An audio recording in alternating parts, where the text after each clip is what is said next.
The alarm screamed through every corridor of Research Station Theta 7. Red lights flashed against the metal walls, making shadows jump and dance in ways that hurt the eyes. Commander Veeler's 6 legs clicked rapidly against the floor as he rushed toward the control center. His insect-like body moved with jerky, panicked motions.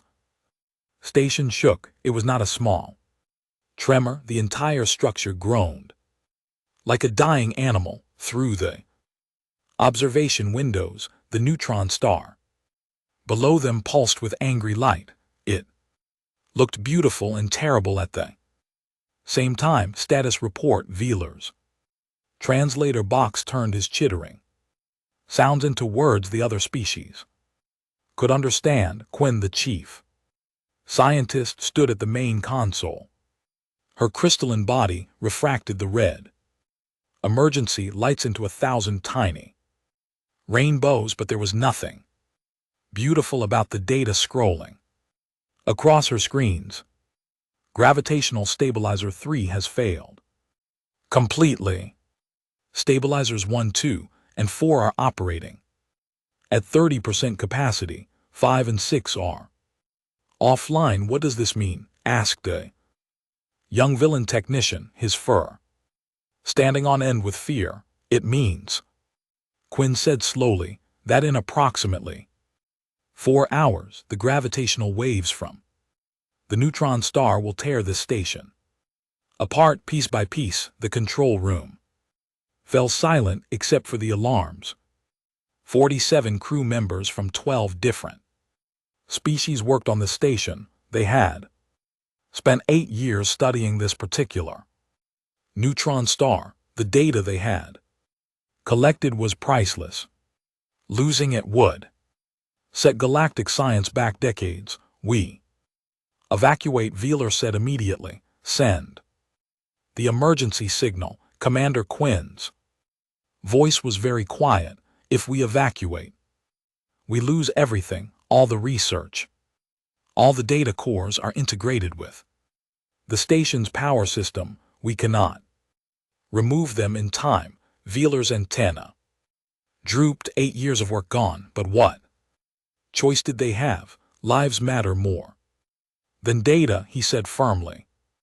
Begin evacuation procedures. That was when Jiwon spoke up. She had been standing quietly in the corner, watching the data screens with calm eyes. The human engineer was smaller than most species on the station, with dark hair pulled back in a simple tie. She wore the standard station uniform, but somehow on humans it always looked slightly wrong, like they were not meant for such neat, organized clothing. We can handle it, Jiwon said. Everyone turned to look at her. Veeler's compound eyes focused on the human with something like disbelief. Excuse me, he said. The stabilizer problem, we can fix it. Beside Jiwon, another human nodded. Dehan was younger with an easy smile. That seemed completely out of place. Given the current crisis, the human physicist had been reviewing the technical readouts on his tablet. This is not a matter for discussion, Veeler said, his translator adding an edge of irritation to his words. Gravitational stabilizers use technology that took my people 400 years to develop. No disrespect to your species, but humans have been in space for less than 100 years, 73 years actually. Hun said cheerfully. He was still smiling, still looking at his tablet, like he was reading something interesting rather than a disaster report. But yeah, we can fix this. One, the third human in the room, a woman named Meyer, stepped forward. She was the station's medical officer, calm and practical in the way she moved. Commander, what do you have to lose by letting us try? Time, Veeler snapped. Time we need for evacuation. If you attempt repairs and fail, you will doom Us all if we don't try, Jan said. Evenly, you lose the research anyway. Either way, you should begin evacuation. Procedures for non-essential personnel. But let us work, Quinn's crystalline form chimed softly. The sound she made when thinking hard about something. Commander, the humans have a point. Evacuating will take at least 90 minutes if they wish to attempt repairs. During that time we lose nothing. Veeler wanted to argue, he wanted to say no. Humans were reckless, everyone in the galactic community knew this. They took risks that made other species shudder. They had only been space-capable for a single lifetime, and already they had a reputation for surviving situations that should have killed them, but that was just it. They survived, against all logic they survived. Fine, Veeler said. You have until evacuation is complete. But I'm assigning Quinn to supervise. If she says you are making the situation worse, you stop immediately. Fair enough, Jiwon said. She was already walking toward the engineering console, her movements quick and efficient. Dehan followed, still looking at his tablet. I will need access to the main stabilizer controls, Jiwon said to Quinn, and a complete schematic of the power distribution network, of course. Quinn's long crystalline fingers danced across the console, pulling up the requested information. But I must warn you, the stabilizers are failing because of quantum field degradation in the gravity projectors. This is not something that can be simply repaired. The parts are failing at a subatomic level, Jiwon said, studying the schematics. She did not look worried. Dehan leaned over her shoulder. Oh, I see the problem.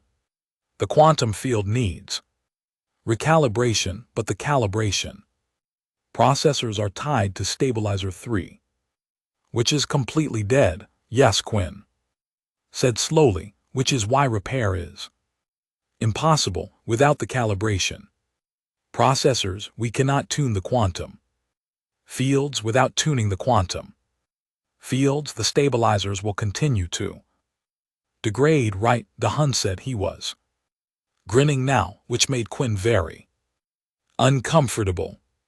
Why was the human smiling? Did he not understand the danger? So we need to bypass the calibration processors and tune the fields manually. That is impossible, Quinn said flatly. The calculations required would take a team of scientists weeks to complete. We have hours. It's not impossible, Dehan said. It's just really, really hard. There's a difference around them. The station shook again, harder this time. Something groaned deep in the structure, a sound like metal screaming. The gravity fluctuated for just a moment, making everyone's stomach lurch. Meyer had moved to the communications console. I'm sending a message to the human transport ship that's due to arrive next week, asking them to expedite their arrival. Why? Veeler demanded. Because Mir said calmly, we're going to need more hands and probably some supplies. You are already assuming you will succeed, Veeler said. This is human arrogance. Meyer looked at him with steady eyes. No, Commander, this is human confidence. There's a difference. Jiwon had pulled up multiple screens now, her fingers moving rapidly across the controls. She was muttering to herself in Korean, words the translator did not bother to convert. June joined her and the two humans fell into a rapid conversation, speaking so quickly that even the translator struggled to keep up. Quinn watched them with growing unease. They were not following proper procedures. They were not documenting their steps. They were just working, improvising, making intuitive leaps that should not be possible. This is madness, Quinn said. Quietly, Meyer, standing beside her, smiled slightly. Welcome to working with humans. The station shook again. Alarms blared louder. The countdown to destruction continued, indifferent to hope or fear, and in the corner Jiwon looked up from her console with calm, determined eyes. Okay, she said, I think I see a path forward. It's going to be weird. And it's going to violate about 6 different safety protocols. But it should work, should, Wheeler repeated. Jiwon shrugged. Nothing's certain, Commander, but like we said, we can handle it. 2 hours had passed. Station still shook with increasing violence, but now there was something different happening in the engineering core, deep in the heart of research. Station Theta 7, 3 humans worked with the kind of focused chaos that made every alien observer deeply nervous. Jiwon had her arms buried inside an access panel, manipulating components that were never meant to be touched by bare hands. Sparks occasionally flew out, which she ignored completely. Her face was smudged with grease and her uniform was torn at the shoulder, but her movements remained steady and precise. Hand me the thermal regulator, she said without looking up. Hun reached into their makeshift toolkit. He pulled out what looked like a kitchen temperature probe modified with wire and what appeared to be duct tape. You mean this? That's the one. Quinn watched this exchange with her crystalline body literally vibrating with distress. That is not a thermal regulator. That is a food preparation device wrapped in adhesive tape. Yeah, Jiwon said carefully, installing the device into the quantum field projector. But it does the same thing, just less precisely. We don't need precision right now. We need something that works good enough. Good enough, Quinn repeated the words like they caused her pain. The quantum field projector operates at tolerances measured in picometers. Good enough is not good enough. Sure it is, Hun said cheerfully. He was hunched over a computer terminal, running calculations that made no sense. According to standard physics, we're not trying to make this perfect. We're trying to make it work for about 6 more hours until the rescue ship gets here with proper parts. That was another thing that had shocked everyone. Meyer's message to the human transport ship had been answered within minutes. The ship, which had been scheduled to arrive in 9 days, was now pushing their engines past safe limits to arrive in 7 hours. The crew had not hesitated. They had not asked for authorization. They had simply said understood and changed course. Humans ran toward danger. It was one of the most disturbing things about them. Commander Wheeler stood at a safe distance watching the humans work. Half the station had already been evacuated. Shuttles had taken the non-essential personnel to the nearby research outpost on the moon, but 40 crew members remained, including all 12 of the station's core scientists. No one wanted to leave, not when there was a chance, however small, of saving their work status. Wheeler demanded. Jiwon pulled her arms out of the access panel. Her hands were burned in several places, angry red marks across her palms. She looked at them with mild annoyance, like they were mosquito bites rather than secondary burns. Stabilizer 1 is back to 70%. 2 is at 65. I think I can get 3 online. But it's going to be tricky. Your hands require medical attention, Wheeler said. Later, Jiwon said, already moving to the next panel. Meyer, you got those bypass cables ready? Meyer emerged from a Storage room carrying what looked like a tangled mess of wires, cables, and components that had been ripped out of various non-essential systems. Got them, also raided the kitchen for thermal elements and the gym for magnetic resistance bands. Magnetic resistance bands, Quinn's voice had taken on a slightly hysterical edge. Those are for exercise. They're also really good at containing magnetic fields when you weave them properly, Myra said, already helping Jiwon sort through the mess of cables. Who knew? Right, the station lurched suddenly. Everyone grabbed for support. The lights flickered. When they came back on, the emergency screen showed that Stabilizer 2 had dropped to 40% capacity. We're losing ground, DeHaan said, but his voice was still calm. He typed faster. I need to recalculate the field harmonics. Quinn, can you give me the real-time gravitational readings from the neutron star? No, of course, Quinn said, sending the data to a screen. Then she watched as Dean did something that made her want to scream. He looked at the incredibly complex data for approximately 3 seconds, then rounded off all the numbers. What are you doing? She demanded. Those measurements are precise to 12 decimal places. Yeah, and we don't need 12 decimal places, DeHaan said, still typing. 3 is fine, maybe 4 for the critical stuff. You cannot simply round off quantum measurements.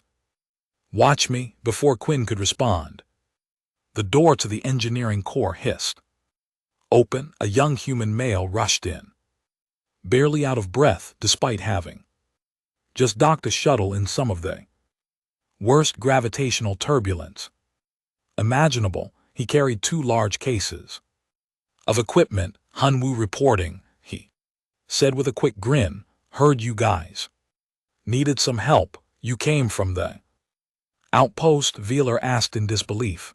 You flew through that? He gestured at the windows where space itself seemed to be bending and warping from the gravitational waves. Yeah, it was a bit bumpy, Hyun-woo said, setting down the cases, but Sunmi talked me through it.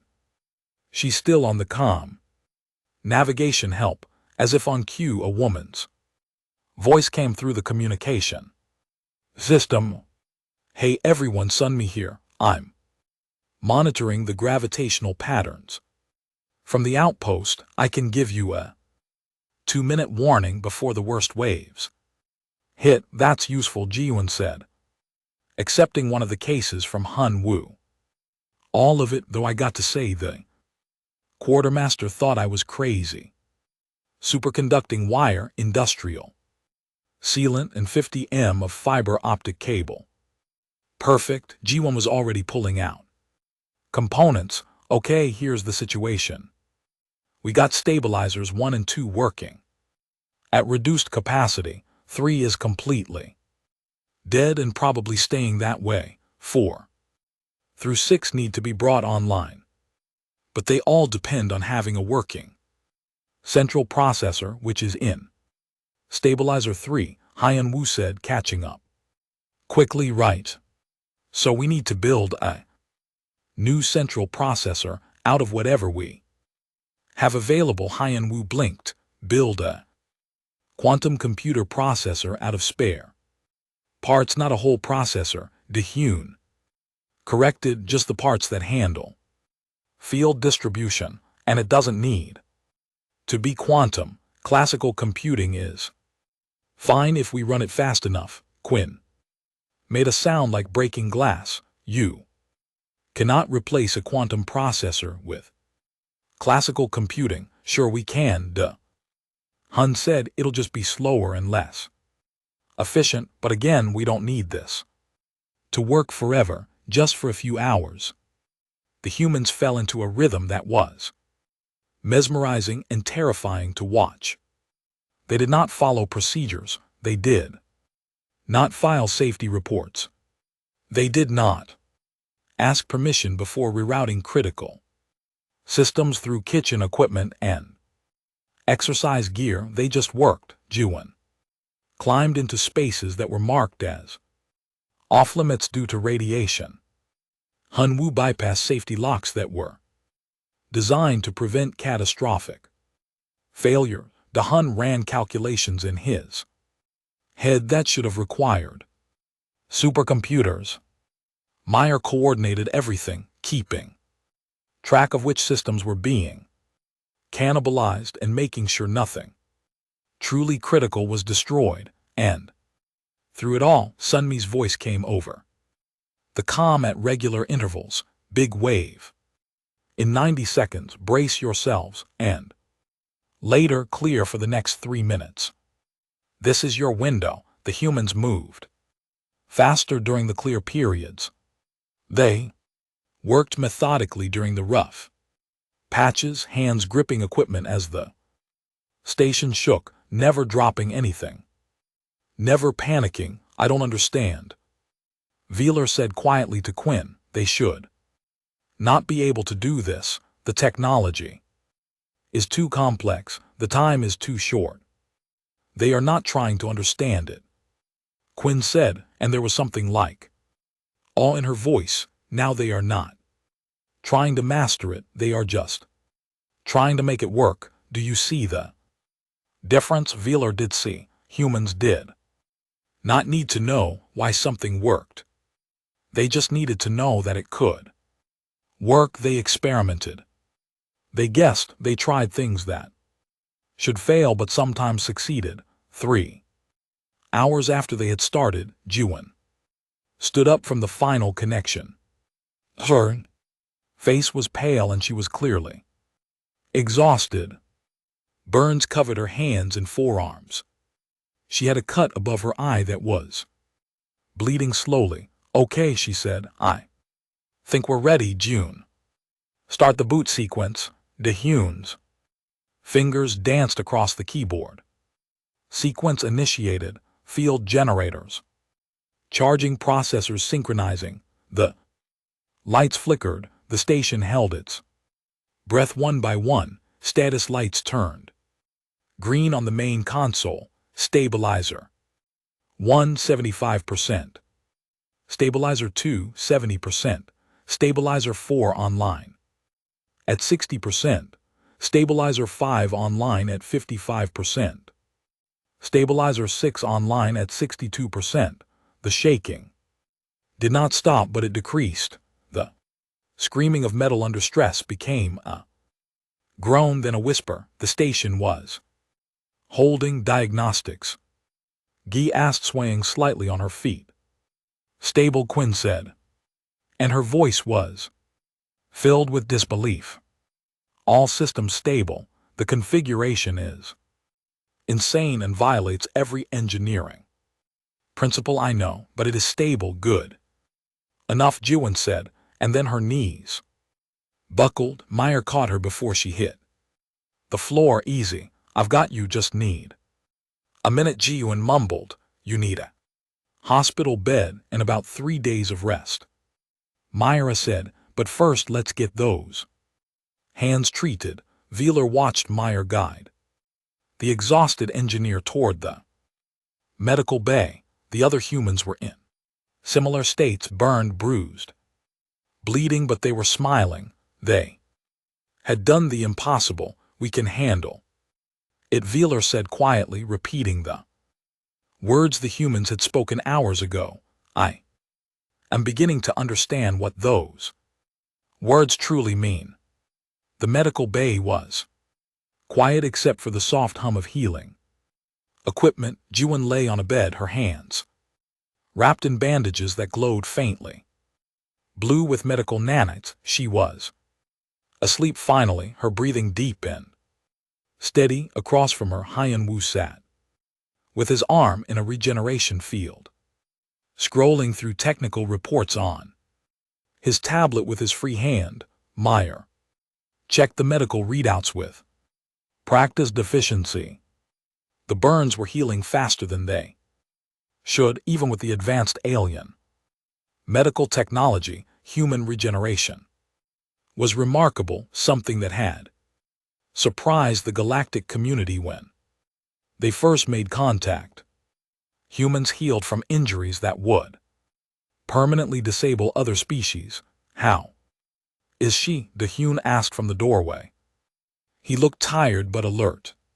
A cup of coffee in his hand, where he had found coffee on an alien research station, was anyone's guess. She'll be fine, Myra said. The burns were bad but nothing permanent. She should be up and moving in a few hours. Good, because we have a problem. Meyer turned to look at him. Yeah, Dahun stepped into the medical bay, glancing at the monitors. The fix we did is holding, but barely. Stabilizer 5 is starting to drift out of alignment. In about 6 hours it's going to fail again. Can you fix it? Not from here. Someone needs to go into the quantum chamber and manually adjust the field emitters. Myra was quiet for a moment, then she said, the quantum chamber is flooded with radiation, isn't it? Yeah, about 40 rads per minute. Lethal dose for most species in about 5 minutes. And for humans, Dahun shrugged, we can handle maybe 20 minutes. Before it gets really dangerous, 30 if we're lucky. That's not enough time to do the repairs. I know. Dahun took a sip of his coffee, but I think I can do it in 15 minutes if I move fast, and if Sunmi can guide me through the timing windows when the radiation dips. Myra studied him carefully. You're volunteering. Someone has to, and I know the quantum field configuration better than anyone else here. He smiled, that easy smile of his. Besides, we heal from this. Remember, most species don't. Before Meyer could respond, Commander Veeler entered the medical bay with Quinn close behind. The insect-like commander's antenna were standing straight up, a sign of agitation. Absolutely not, Veeler said. He had clearly been listening to the conversation. I will not allow you to enter the quantum chamber. With respect, Commander, you don't really have a choice, Dahun said calmly. If Stabilizer 5 fails, the whole system cascades. We lose everything. Then we evacuate. We already have shuttles standing by, and lose 8 years of research. All the data on this neutron star, all the discoveries your people have made. Dahun sat down his coffee cup. That's not acceptable. Your death is even less acceptable. Veeler's translator box struggled with the emotion in his voice. You are proposing suicide. No, I'm proposing a difficult repair in a hazardous environment. Dahun was already moving toward the equipment lockers. There's a difference. Myra, I'll need the radiation suit, the heavy one. It will not protect you sufficiently, Quinn said. Her crystalline voice rang with distress. The radiation in that chamber will damage you at the cellular level. Yeah, but human cells are pretty good at repairing that kind of damage, Dahun said, pulling out the bulky radiation suit. It's kind of our thing. Myra was already preparing medical supplies. She did not try to stop Dahun. She understood something the aliens were still learning. Humans made their own choices about risk. You could not protect them from themselves, and they would not thank you for trying. I will prepare the treatment protocols, she said. You'll need immediate decontamination when you come out, and probably 2 days in the regeneration pod. Sounds good. Dahun started putting on the suit. It was designed for short-term exposure, not extended work in lethal conditions, but it was better than nothing. Hun Wu stood up from his bed, ignoring the protests from his still healing arm. I'm coming with you, too. People can work faster than one. No, de. Hun said firmly, we don't risk two people when one can do the job. You just said someone needs to work fast. Two of us can do it in 10 minutes instead of 15. That's half the radiation exposure. The two men looked at each other for a long moment, then June nodded, okay. Suit up, this is madness, Wheeler said, but his voice was weaker. Now, he was beginning to understand that he could not stop this. Humans would do what they decided needed to be done. While DeHun and Hun Wu prepared, Meyer opened a communication channel. Sunmi. You there?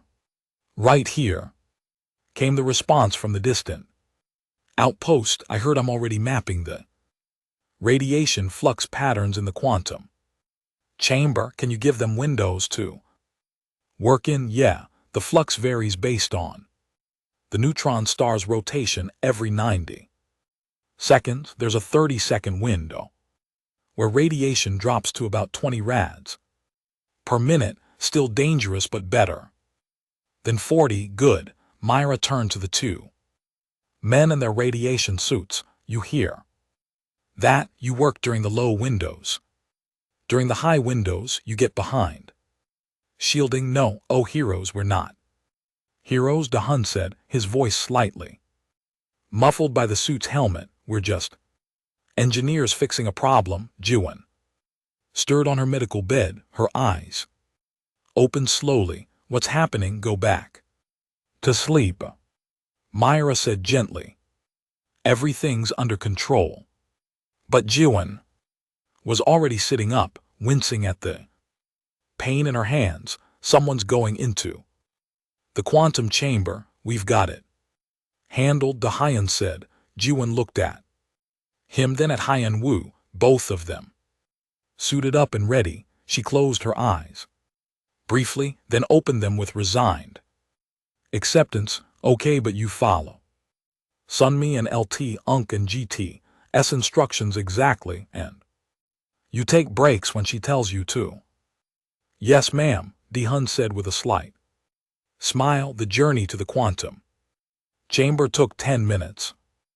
Wheeler and Quinn followed at a distance, along with several other crew members who had heard what was happening. They watched through observation windows as the two humans entered the sealed chamber. The moment they crossed the threshold, alarms sounded. Radiation sensors screamed warnings.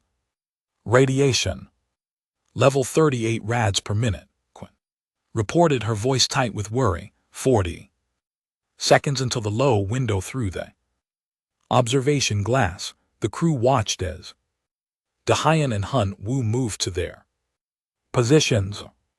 They moved carefully but without hesitation. They had a job to do. Low window in 5, 4, 3, 2, 1.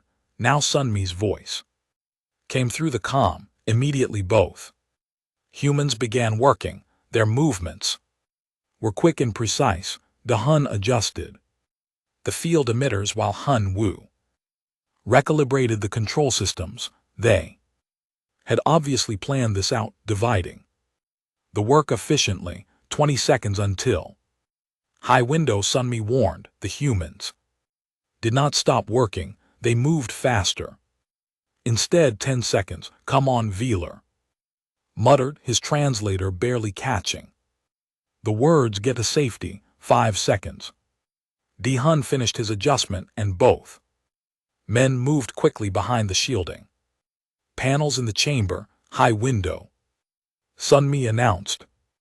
Radiation at 42 rads per minute. Through the glass, the crew could see the two humans crouched behind the shielding, waiting. They were not panicking. They were just waiting for the next opportunity to work. 90 seconds felt like hours. Low window in 5, 4, 3, 2, 1.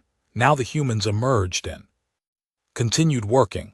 This pattern repeated 5 more times. Work during the low windows, hide during the high windows. The crew watched in silence, counting The seconds, calculating the radiation dose the humans were absorbing. They have received approximately 140 rads. Quinn said quietly. That is approaching the danger threshold. Even for humans. How much more work do they need to do? Veeler asked. Meyer was monitoring the progress on her tablet. Maybe 2 more cycles, 3 at most. Tell them to abort, Veeler said. This is too dangerous. They won't abort, Myra said simply. They're almost done, 2 cycles later, Dayan's voice came through the comm. That's it. Alignment is complete. Running diagnostics now. Everyone held their breath. Diagnostics. Good, Hunwoo confirmed. Stabilizer 5 is locked in at 63% capacity and holding steady. A cheer went up from the crew, watching through the observation window. Get out of there, Myra said firmly. Now. The 2 humans did not need to be told. Twice, they moved quickly to the exit, the door sealing behind them.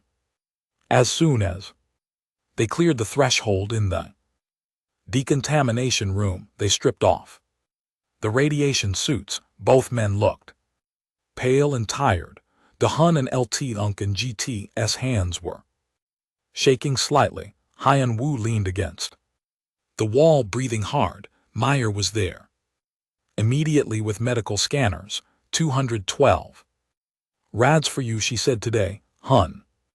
193 for you. To Hunwoo, you're both going into the regeneration pods. No arguments. Wasn't going to argue, Da-hun said. His smile was weaker now, but still there. But we did it. Yes, said Velter, who had entered the decontamination room. He looked at the 2 humans with something like wonder in his compound eyes.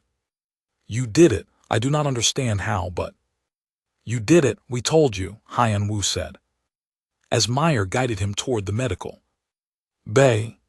We can handle it. Quinn stood beside Veeler, watching the humans leave. They exposed themselves to lethal radiation. They suffered burns and cellular damage. They knew the risks and they went anyway. Yes, Veeler said softly. They should not have been able to do this. The mathematics of their survival do not balance. No, Veeler agreed, but they did survive. That is what humans do, I think. They survive things that should kill them, and they do it so calmly that you almost believe it is normal. Through the window, they could see the station's status boards, all 5 functional. Stabilizers were operating in harmony. The station was holding steady. The rescue ship with proper replacement parts would arrive in 4 hours. Against all probability, the humans had succeeded. The medical bay had become crowded. 3 regeneration pods glowed softly in the dimmed lighting, each containing a human in various stages of healing. Ji-Yuan and LT Unk and GT's hands were almost completely healed now, the burned skin replaced with new tissue that was still slightly pink. Da-hun and Hun-woo floated in their pods, their bodies slowly repairing the radiation damage at the cellular level. The speed of their recovery amazed every alien medic who reviewed their charts. Commander Veeler stood before a large display screen, reviewing footage from the past 12 hours. He had watched the recordings 3 times now, trying to understand what he had witnessed. Quinn stood beside him, her crystalline body chiming softly with thoughtful frequencies. Look.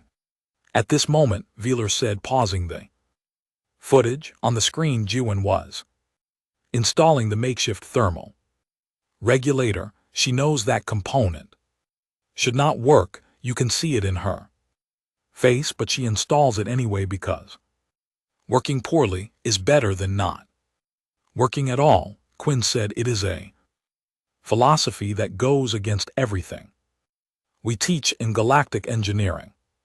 Schools, and yet it saved us, Veeler. Advance the footage here, the Hun rounds. Off precise measurements to 3 decimal places. This should cause catastrophic errors in his calculations. But it does not, Quinn said, because he understands something we do not. He understands that perfect accuracy is not always necessary, sometimes approximate is sufficient. They watched more footage in silence. The way Hun Wu had navigated his shuttle through gravitational distortions that should have torn the small craft apart.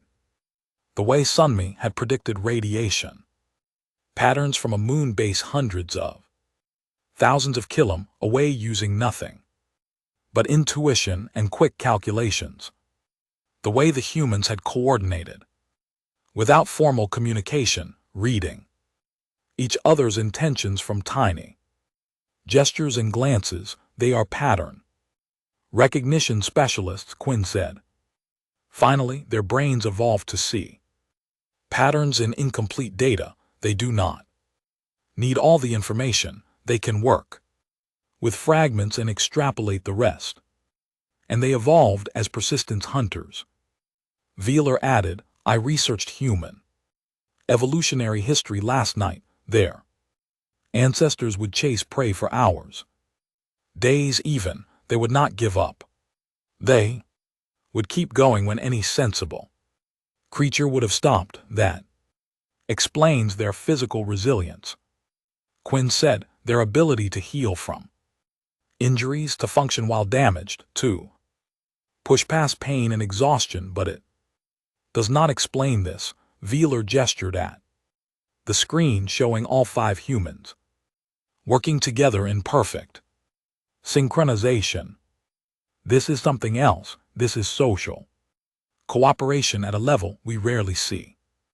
Meyer entered the medical bay, checking on her patients. She noticed the 2 aliens watching the footage and walked over to join them, trying to figure us out. She asked with a slight smile. Yes, Veeler admitted, I'm trying to understand how you succeeded where we would have failed. Meyer looked at the screen thoughtfully. Can I show you something? She took control of the display and pulled up different footage, not from the station but from Earth's history archives. Images flashed across the screen. Humans in primitive shelters, surviving ice ages. Humans crossing vast oceans in small boats. Humans building cities in deserts and jungles and on mountain sides where no creature should live. This is our world. Meyer said, Earth tried to kill us for millions of years.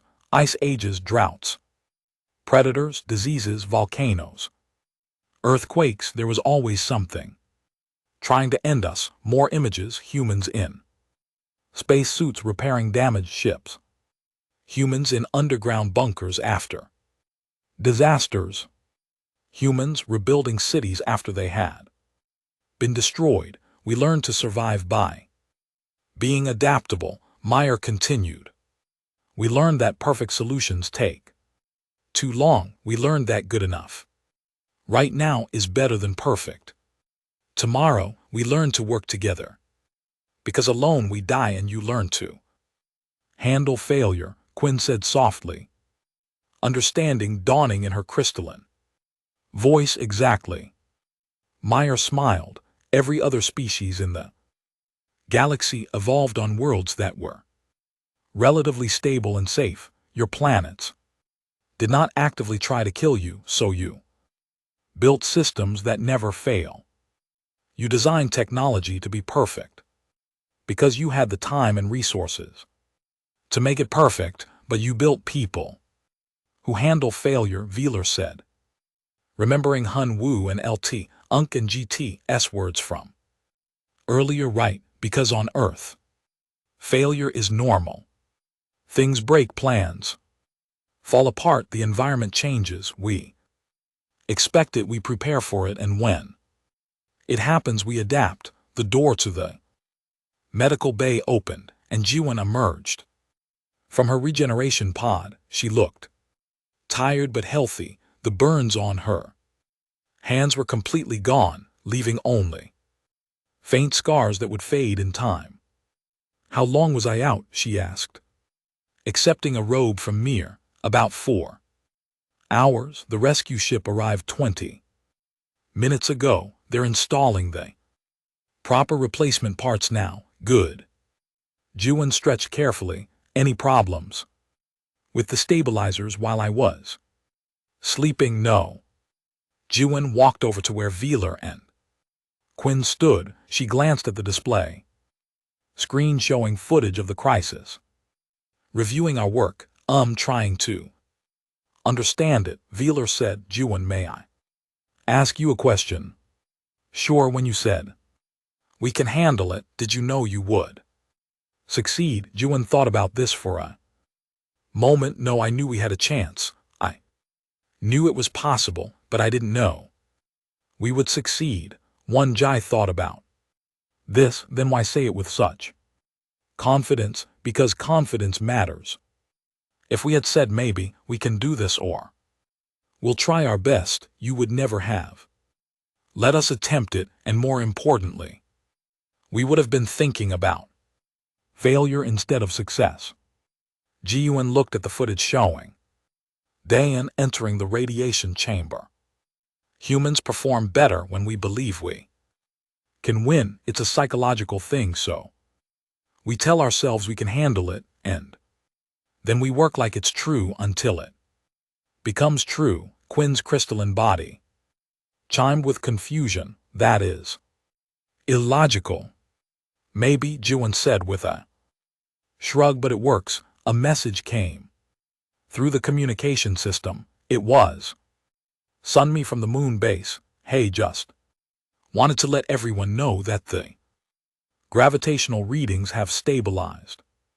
The neutron star's turbulence is settling down. Looks like you'll have smooth sailing from here." "Thank you, Sunmi," Velar said. "Your assistance was invaluable." "No problem, that's what we do." There was a smile in her voice. "We handle it." Over the next few hours, the rescue ship's crew worked to replace all the makeshift components with proper parts. They marveled at what the humans had built. Engineers from 3 different species examined the improvised quantum processor that Dayan had constructed from spare parts and kitchen equipment. "This should not function," one engineer kept saying. "The theory is all wrong. The components are inadequate. This should not function." But it did function. That was the thing. It worked because humans needed it to work, and they made it work through sheer determination and creativity. The Hun and Hun Wu emerged from their regeneration pods looking much better. The radiation damage had been repaired. Their cells had rebuilt themselves with the help of the medical technology and their own remarkable healing abilities. "I'm starving," June announced. "Is the kitchen still operational?" "Yes," Mir said, "though you might want to apologize to the chef. We borrowed some of his equipment." "Well borrowed," Ji-Yuan repeated with a grin. "Is that what we're calling it?" The humans gathered in the kitchen area, which had become an informal meeting place. Other crew members joined them, drawn by curiosity and something else, respect perhaps, or maybe just a desire to be near these strange creatures who had saved them all. Velar found himself sitting with the humans as they ate. Quinn was there too, along with several other senior staff members. "I have been thinking," Velar said, "about what makes humans different from other species." "Oh boy," DeHun said around a mouthful of food. "Here we go. The what's wrong with humans conversation." "No," Velar said quickly, "not what is wrong, what is right." That got everyone's attention. "You face challenges differently than we Du Wheeler continued. We create perfect solutions. We follow established procedures, but this takes time, sometimes too much. Time, and when you face a problem, Quinn added, you act immediately. You analyze while you work, you create solutions that are imperfect but functional. You ignore procedures if they slow you down. Sounds about right, Jiwon said. For 8 years we studied this neutron star.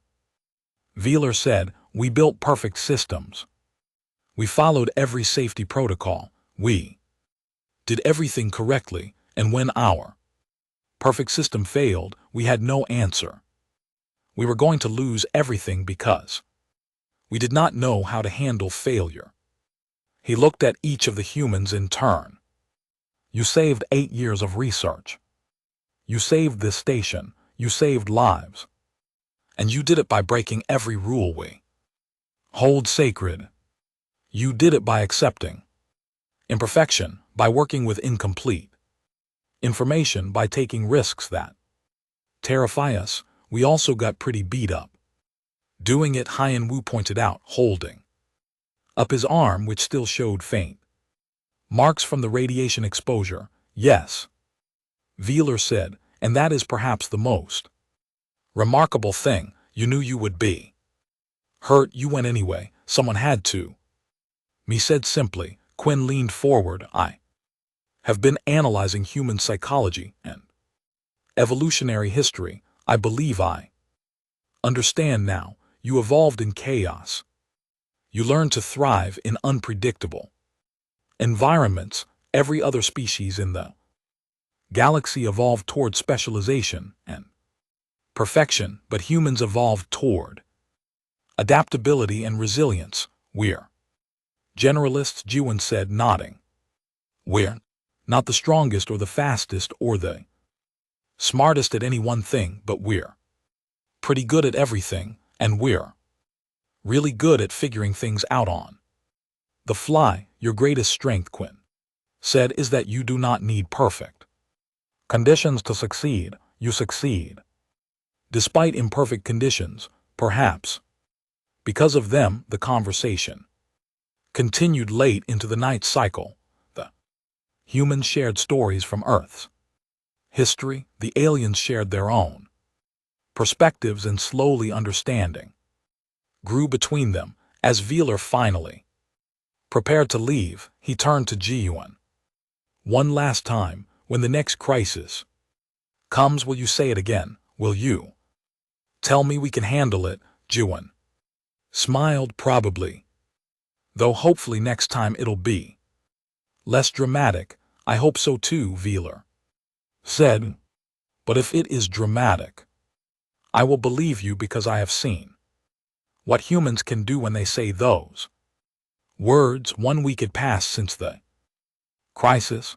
Research Station Theta 7 orbited its neutron star peacefully, all systems operating at full capacity. Makeshift repairs had been replaced with proper components, but the station's engineers had kept detailed records of everything the humans had done. That improvised quantum processor was now being studied at 3 different universities. In the station's main conference room, a celebration was underway. Crew members from a dozen species gathered to mark the successful completion of the 8-year research project. The data had been preserved. The mission was complete, and everyone was alive. Jiwon stood near the refreshment table, talking quietly with Da-hun and Meyer. All 3 looked healthy and rested now. The only signs of their ordeal were faint scars that would fade with time. So I heard you got a message from the Galactic Council, Myra said to Jiwon.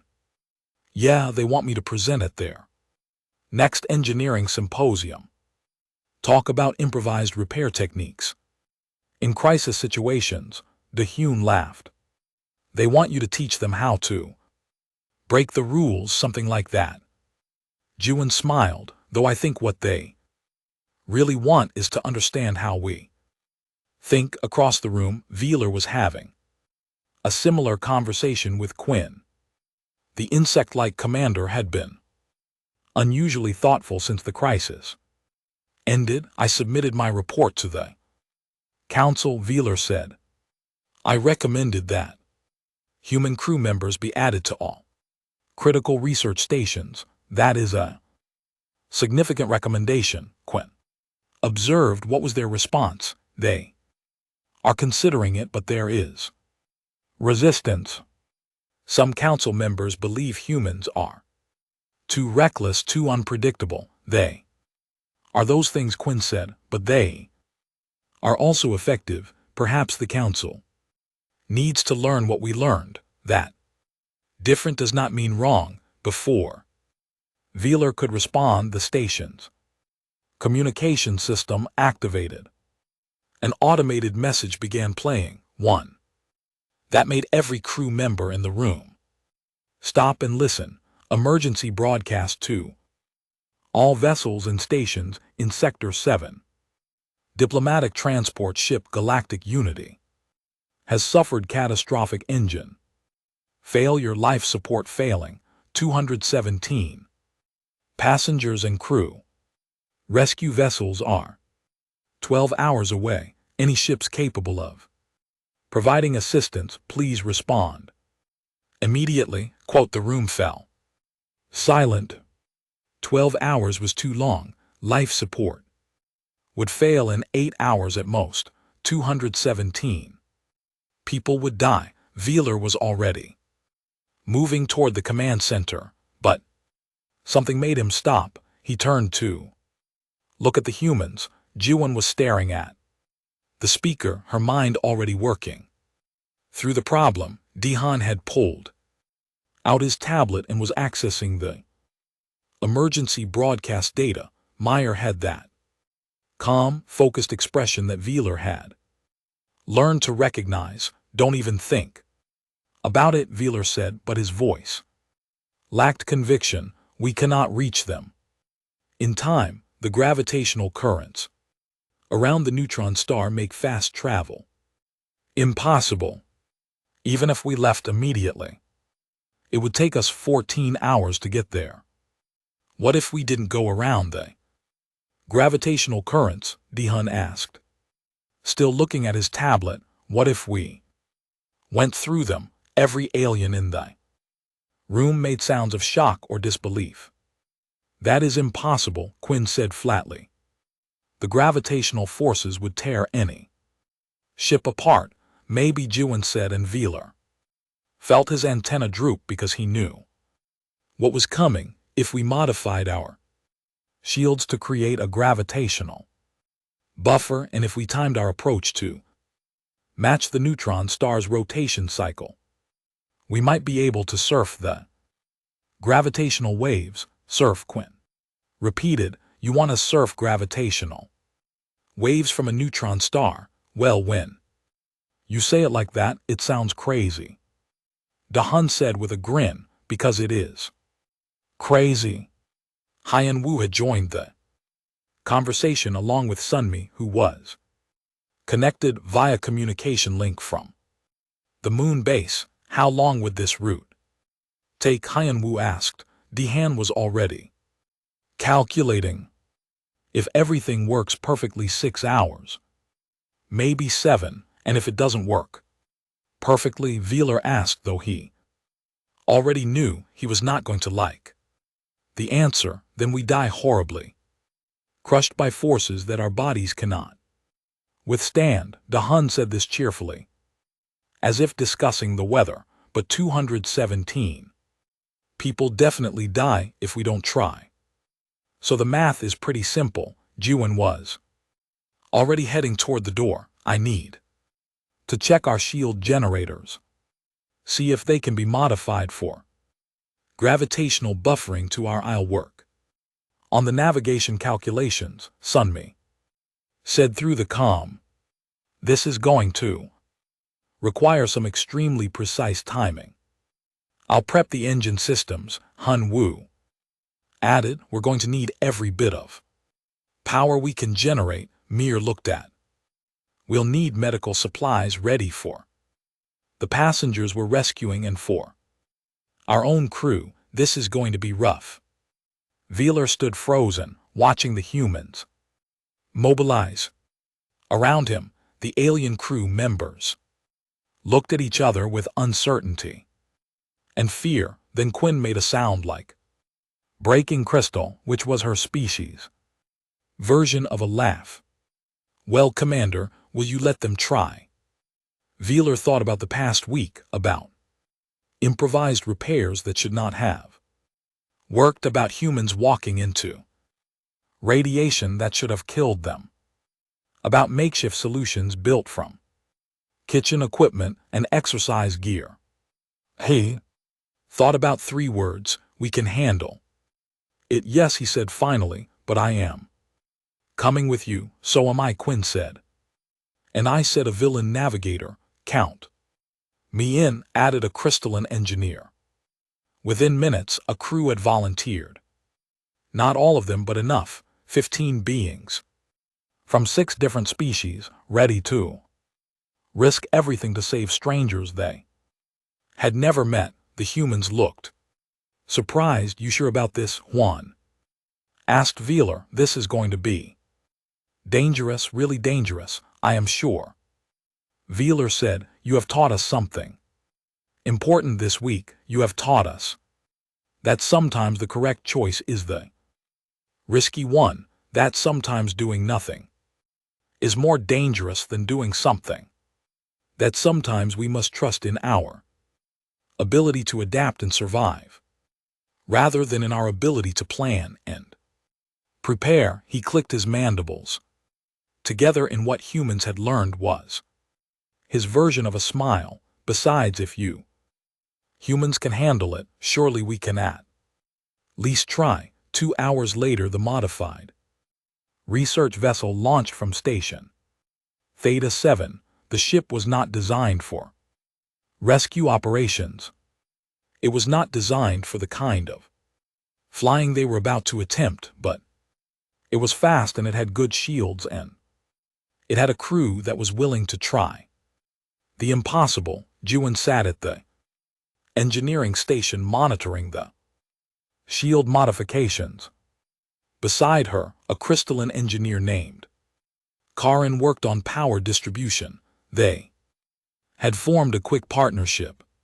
The humans' intuitive approach complementing the aliens' systematic precision. Dahan stood near the navigation console, where Sunmi's hologram provided real-time calculations. The young villain navigator, whose name was Tillen, listened intently as the humans explained their plan. We'll hit the first gravitational wave here, Sunmi said, pointing to a spot on the star chart. You'll need to angle the ship 43 degrees to the ecliptic and increase speed by exactly 18%. That will push our engines past their safe limits, Tillen said nervously. Yeah, Dayan agreed. That's why we'll only do it for 12 seconds, then we drop back to normal speed and let the gravitational wave carry us. Let it carry us, Tillen repeated. We are going to ride a gravitational wave like it is a water current. Exactly. Dahan looked pleased. You're getting it. Han Wu was in the engine room with 2 other engineers, making last-minute adjustments. Meyer had converted part of the cargo bay into an emergency medical center, ready to receive injured passengers from the damaged ship. And on the bridge, Wheeler sat in the command chair with Quinn beside him. They watched the neutron star growing larger on the view screen, its gravitational field beginning to affect the ship. This is actually happening, Quinn said quietly. We are actually going to attempt this. Yes, Wheeler said, though I still question my own sanity. First wave in 30 seconds. Sunmi announced. Everyone hold on to something. The ship began to shake Gravitational forces were building, pulling at the vessel from multiple directions at once. Alarm indicators started lighting up across the bridge. Shields holding, Jiwon reported. Gravitational buffer is active, speed increasing to mark, Tillin said, his pause. Gripping the controls tightly, angle adjusting to 43 degrees. 15 seconds, Sunmi counted down, 10, 5, 4, 3, 2, 1. Now the ship hit the gravitational wave and everything went insane. The vessel lurched sideways, then up, then spun in a way that made everyone's stomach protest. Warning alarms shrieked, lights flickered, then suddenly they were moving faster than they had ever moved before, pulled along by invisible currents of bent spacetime. Shields at 94%. Jiwon reported, her voice strained. Holding steady, we are not dying. Quinn said with what might have been surprise or relief. Not yet, Dihun said cheerfully. We've got 5 more waves to catch. Not yet. The journey took 6 hours and 43 minutes. 6 hours of the most intense flying that any of them had ever experienced. They rode gravitational waves like surfers on an ocean. They pushed their engines past every safety limit. They made split-second decisions based on incomplete data and human intuition. And they made it. The galactic unity appeared on their view screen, listing badly with debris trailing from its damaged engines. Rescue vessels from the nearest station were still 5 hours away, but the crew of Research Station Theta 7 was here now. Life support is failing, Myra reported. Scanning the damaged ship, we need to evacuate immediately. The evacuation took 3 hours. 3 hours of moving frightened passengers from one ship to another. 3 hours of medical triage and emergency repairs. 3 hours of organized chaos where humans and aliens worked side by side, each bringing their own strengths to the crisis. When the last passenger was safely aboard and the rescue vessels finally arrived to take over, the crew of Station Theta 7 sat exhausted in their ship. Wheeler looked around at his crew, humans and aliens together, all of them bruised and tired and alive. They had saved 217 lives. We did it, he said softly. Yeah, Jiwon said, leaning back in her chair with her eyes closed. We handled it. 6 weeks later in the grand chambers of the Galactic Council, Ambassador Minyu stood before the assembled representatives of 43 species. Beside him, Engineer Sujin prepared a presentation on human problem-solving methodologies. The debate had been intense. Some council members wanted to restrict human involvement in critical operations. Others wanted to expand it. The galaxy was trying to decide what to do about humanity with respect to the council. Minyu said, you are asking the wrong question. You are asking what should we do about humans, when you should be asking what can we learn from humans and what is there to learn, asked a council member from a species that valued tradition and order. How to be reckless, how to ignore safety protocols, how to risk lives unnecessarily. No, said a new voice. Commander Wheeler stepped forward, having been invited to speak as a witness. How to be resilient, how to adapt, how to succeed when perfect solutions are not available. He gestured to Sujin, who began her presentation. Images appeared showing the improvised repairs, the radiation chamber entry, the gravitational wave riding, the rescue of the galactic unity. 4. generations, the galactic community has built systems that never fail. Wheeler continued, we have created perfection.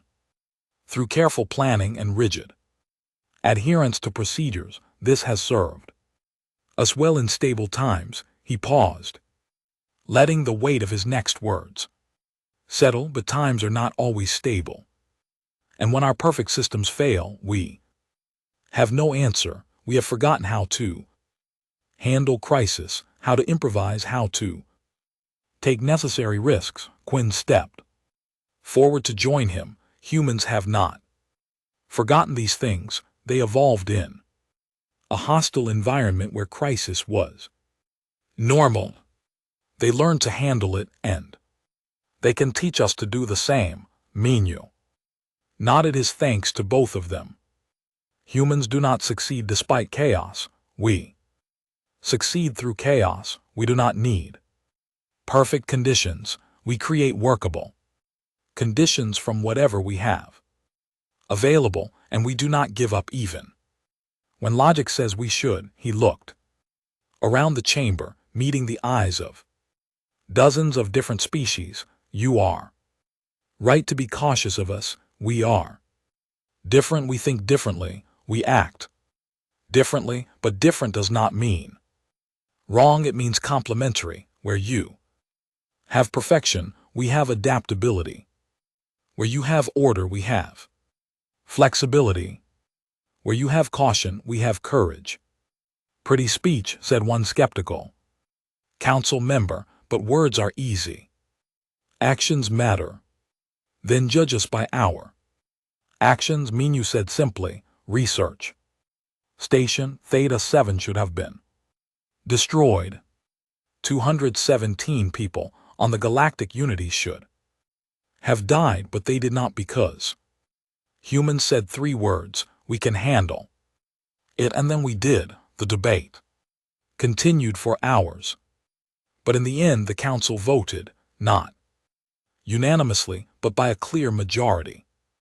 Human crew members would be added to critical stations throughout the galaxy, not to replace existing protocols, but to complement them, to provide a different perspective, to be ready when perfect systems failed and creative solutions were needed. Later, as Minyu prepared to leave the council chambers, thank you, the commander said, for saving my station, for saving those passengers, for teaching us what we had forgotten. You're welcome, Minyu said. But honestly, you taught yourselves when you volunteered to come on that rescue mission, when you trusted the humans to try something crazy. That was you choosing adaptation over caution. You're learning, perhaps, Wheeler said.